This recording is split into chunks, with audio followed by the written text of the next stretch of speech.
Hello everyone, कैसे हैं आप सब। एक बार पुनः से कोचिंग क्लासेस पर स्वागत है। उम्मीद करता हूं आप सब अच्छे होंगे, मस्त होंगे, बेहतर होंगे, आपकी पढ़ाई बेहतर चल रही होगी। क्लास 11 फिजिक्स में आपका चैप्टर 4 चल रहा है, जिस चैप्टर का नाम है गति के नियम।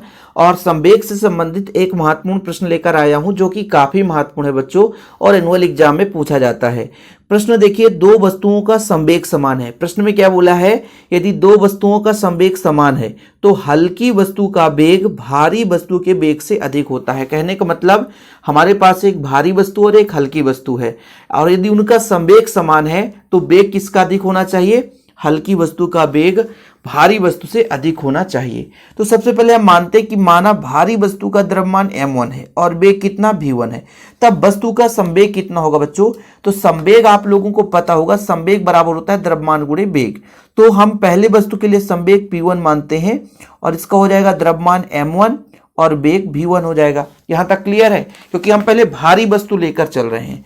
फिर हम इसी प्रकार मान के चलते हैं बच्चों, इसी प्रकार माना हल्की वस्तु का द्रव्यमान m2 और वेग v2 है, तब हल्की वस्तु का जो संवेग हो जाएगा p2 कितना हो जाएगा बच्चों, m2 इंटू v2। सबसे पहले आप लोगों को प्रश्न अच्छे तरीके से समझना है। प्रश्न क्या कहता है, दो वस्तुओं का संवेग समान है, तो हम संवेग बराबर करेंगे कि p1 बराबर है p2, तो हल्की वस्तु का वेग भारी वस्तु के वेग से अधिक होता है। ये प्रूव करना है कि हल्की वस्तु का वेग अधिक होता है। तो पहले हमने क्या माना कि भारी वस्तु का द्रव्यमान m1, वेग कितना v1, तो इसका संवेग कितना हो जाएगा p1 इक्वल m1 v1। फिर हमने क्या माना बच्चों कि माना हल्की वस्तु का द्रव्यमान m2 और वेग कितना है v2 है। भाई हल्की वस्तु का द्रव्यमान m2 और वेग कितना है v2 है, तब संवेग कितना हो जाएगा, द्रव्यमान गुणे वेग। संवेग का फॉर्मूला क्या होता है, द्रव्यमान गुणे वेग। किंतु बच्चों प्रश्न में दे के रखा है, किंतु बोला है कि P1 जो है वो P2 के बराबर है।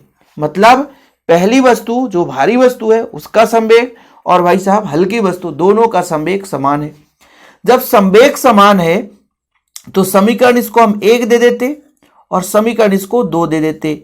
फिर कहते कि समीकरण 1 व 2 से मान रखने पर, अतः समीकरण 1 व 2 से मान रखने पर चलो बच्चों मान रख दो। P1 का कितना हो जाएगा m1 v1 और P2 का कितना हो जाएगा m2 v2। अब देखना बढ़िया इसका रिलेशन हम करेंगे। हम ये कहते हैं भाई साहब कि हल्की वस्तु का वेग भारी वस्तु के वेग से अधिक है। तो मान लीजिए पहले हम यहां पर प्रूव करने के लिए m1 को एक साइड ले आते हैं, m2 को इधर ले आए, ठीक है बच्चों, और इधर v2 बटा v1 है। अब एक दूसरे के व्युत्क्रम है, मतलब m1 का मान यदि अधिक है तो v2 का मान कम होगा। सीधा सीधा फंडा, सॉरी m1 का मान यदि अधिक है तो v2 का मान अधिक होगा। सीधा संबंध का मतलब है यदि एक का मान बढ़ाएंगे उसके सामने का मान बढ़ेगा। अब यहां पर यदि m2 का मान अधिक है तो v1 का मान अधिक हो। सीधा संबंध यही होता है। हम यहां पर यदि आपसे कह दें कि ब्रैकेट है m1 समानुपाती है v2 और m2 समानुपाती है v1, या हम ऐसा भी कह सकते हैं कि v2 का मान अधिक होगा यदि m1 का मान अधिक हो। एक दूसरे के व्युत्क्रम है बच्चों। तो चूंकि हमने कहा कि m1 भारी है तो v2 किसका है, हल्की वस्तु का वेग है, तो v2 का मान अधिक होगा। यदि m2 अधिक होता तो v1 का मान अधिक होता, मतलब पहली वस्तु का वेग अधिक होता। अब यहां पर आप लोगों को थोड़ा कंफ्यूजन क्रिएट होगा, लेकिन यही समीकरण 3 से ही हम पूरा निष्कर्ष निकालेंगे। इसको साइड में रखो। मैंने ये कहा सीधा संबंध है, यदि m1 का मान अधिक है m2 से तो भाई v2 का मान अधिक होगा v1 से। यानी m1 यानी भारी वस्तु का मान अधिक है हल्की वस्तु से, तो भाई हल्की वस्तु का वेग अधिक होगा भारी वस्तु से। व्युत्क्रम है ना, एक दूसरे के व्युत्क्रम है, देख लो ये व्युत्क्रम है। व्युत्क्रम का मतलब उल्टा। तो भाई साहब यहां पर समीकरण 3 से ये चूंकि हमने मानकर चला था कि भारी वस्तु का द्रव्यमान m1 है, चूंकि m1 जो बड़ा है वो m2 से, ये तो समीकरण 1 के पहले ही हमने बताया था भाई कि भारी वस्तु का द्रव्यमान m1 है, तो भाई m1 का मान अधिक है। तो जब m1 का मान अधिक है तो यहां पर v2 का मान, व्युत्क्रम है ना, देखो m1 है v1 उल्टा हो गया, m2 का ये v2 उल्टा हो गया, मतलब m1 अधिक है तो v2 अधिक होगा।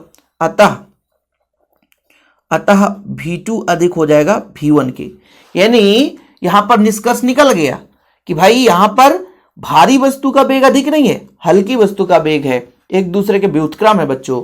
यहां पे निष्कर्ष निकाल सकते हो। अतः संवेग समान होने पर, अतः संवेग क्या होने पर, समान होने पर, संवेग समान होने पर हल्की वस्तु का वेग, हल्की वस्तु का वेग, हल्की वस्तु का वेग भारी वस्तु के वेग से, भारी वस्तु के वेग से अधिक होता है, अधिक होता है। ठीक बच्चों, ये चीज हो गया, यही चीज सिद्ध करना था। बाकी आप लोग नोट्स बनाते चलें। जिन बच्चों को नोट्स लेना है यदि हमसे पर्सनल, तो आप कांटेक्ट कर सकते हैं 96 85 29 91 49, 9685299149, 96 85 29 91 49। ये मेरा पर्सनल नंबर है। इस नंबर पर आप कांटेक्ट करके नोट्स ले लें और प्रॉपर रूप से तैयारी करें। फिलहाल अभी के लिए इतना ही। जय हिंद, वंदे मातरम।